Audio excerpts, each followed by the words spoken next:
about that one. You know, it's fine. Currently living 2020, the sequel too.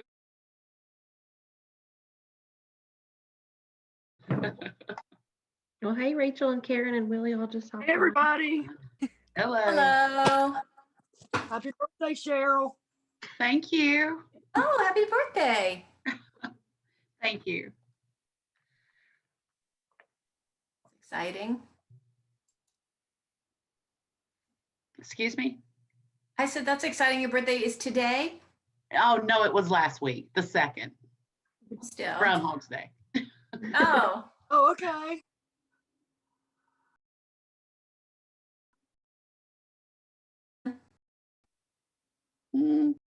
Pretty much stayed in the house. We did get to go. Very quiet. We had just done Christmas with my parents the week before because of quarantine and sickness, and so it's been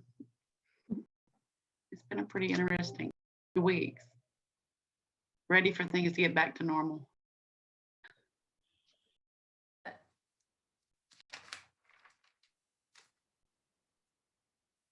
Larry, let me know when you're good on your end.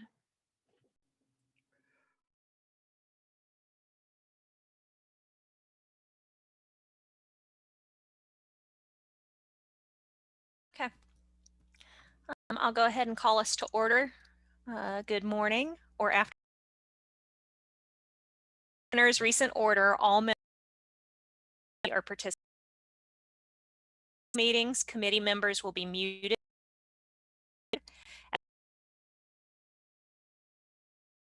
Hand and to make stream on the city's YouTube channel. Meeting will be on the city's website. Our first is the approval of Kat, let me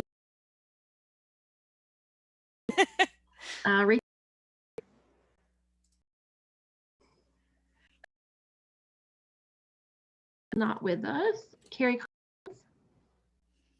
Present. Willie Present. Higgs with us.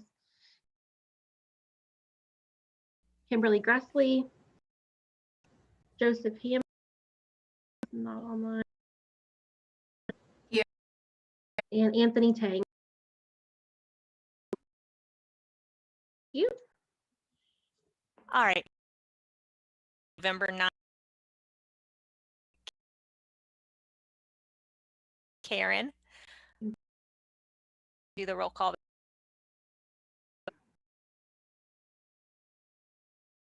Kim. Yes. Oh. Yes. Yes. And Karen.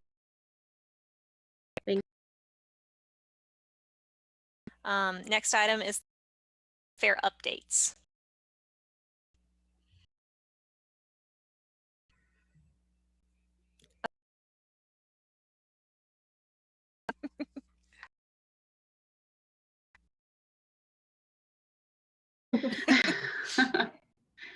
Okay, I'm going to combine 2 and 3 together and talk about the updates and the entertainment.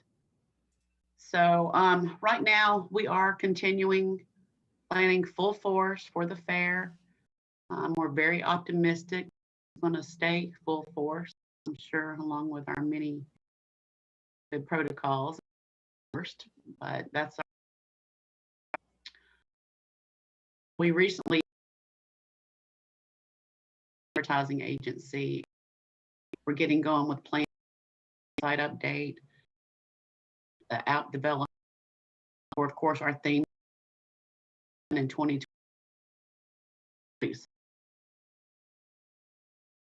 for us.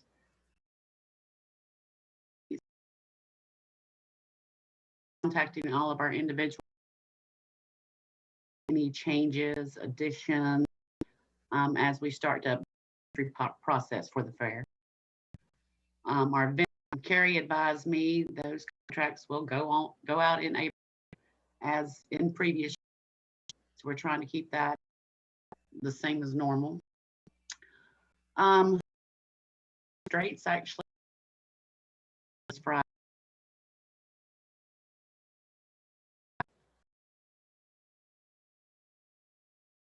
Operating protocols that let's wish them a successful event.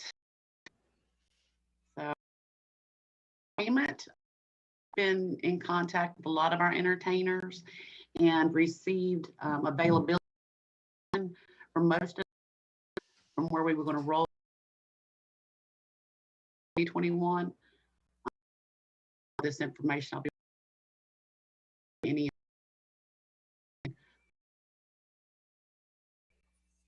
so right along. We're also closely monitoring our state and local organizations for updates and ideas.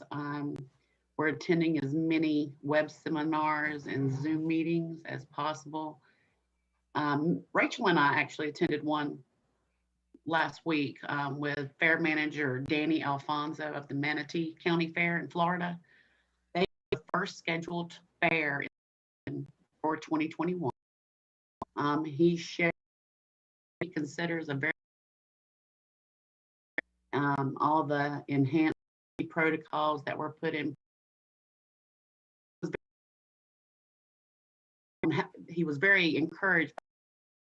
The public was. Do you want to or Yeah, I think it was a concession meeting. A lot of the food concessionaires, and they were all talking about like what worked for them and how they were able to space out their lines so they could social distance while you're in queue for food. And some of them are pre-ordering, which is really optimistic. And they like doing the pre-orders to go on the app and order their food and then just go pick it up so they don't have to wait in line, which is something we've been to for doing to our app. So that was encouraging that on the vendor end, they appreciated having it. Another interesting thing that Nick Straits was at Manatee County Fair and South Florida Fair, both have run recently. And they walked around with their concessionaire friends and everything, kind of saw what on both of those carnival ends, because both of those carnivals weren't Straits, but they were by Wade Show.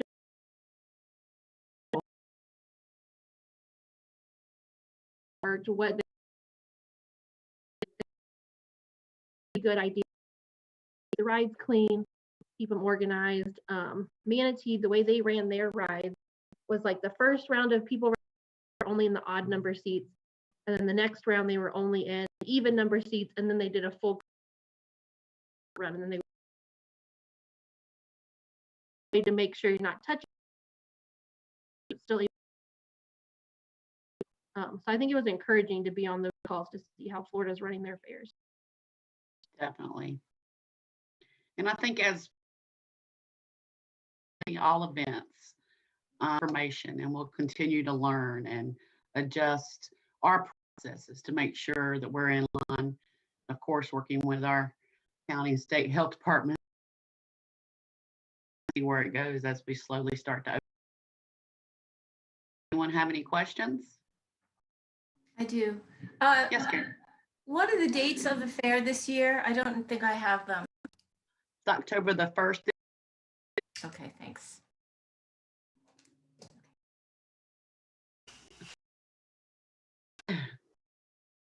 I know a lot of work and energy and effort last year into kind of developing like what the fair was.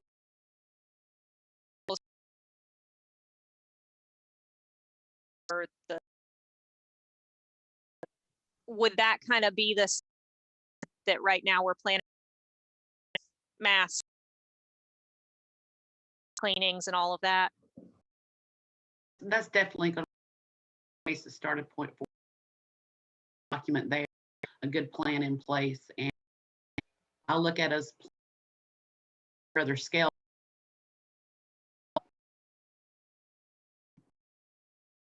together last protocols. I don't see masks or hand washing or anything time soon. So informational pieces that we put together, I'm sure will be part of this. Mhm.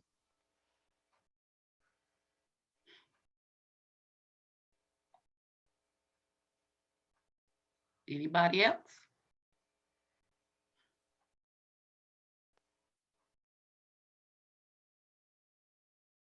Fairgrounds? Sure. Thank you, Cheryl. Thank you, Chair Garber. Based on the fairgrounds as a and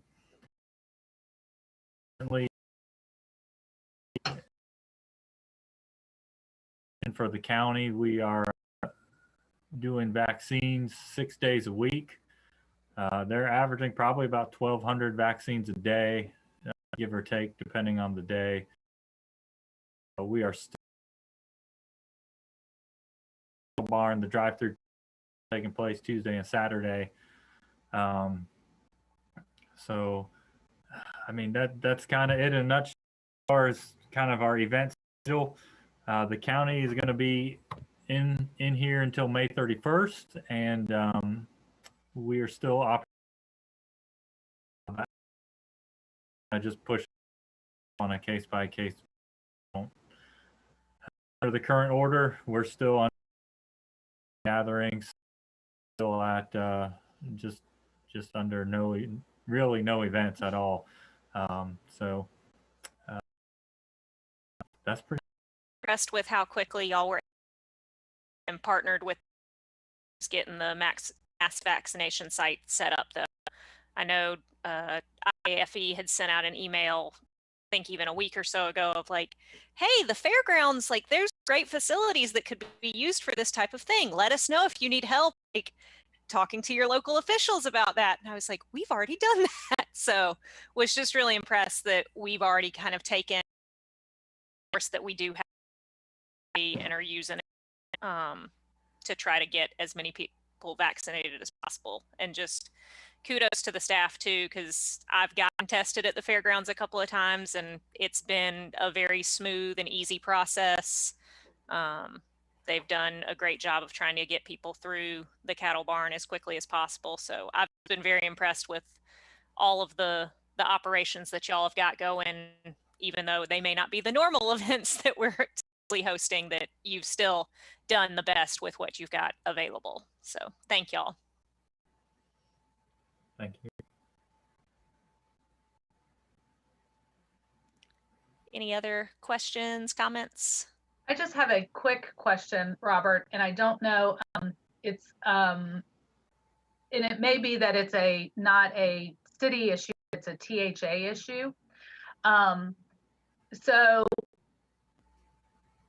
with the public skating, there's no more than 90 people that are allowed to public skate.